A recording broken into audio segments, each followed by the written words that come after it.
अक्कलकोट पंचायत समितीच्या सभापतीपदी रश्मी हिप्परगी तर उपसभापतीपदी सागर कल्याण शेट्टी यांची निवड करण्यात आली आहे.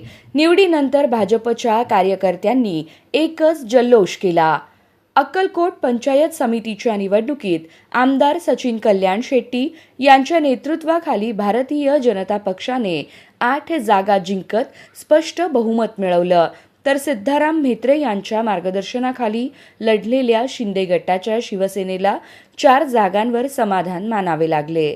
त्यामुळे पंचायत समितीवर भाजपचा वरचष्मा कायम राहिला. सभापती पदासाठी रश्मी हिप्परगी आणि विमल गव्हाणे यांची नावे चर्चेत होती. मात्र पक्ष नेतृत्वाने रश्मी हिप्परगी यांच्या नावावर अंतिम शिक्कामोर्तब केले. त्यानंतर त्यांची सभापतीपदी निवड करण्यात आली.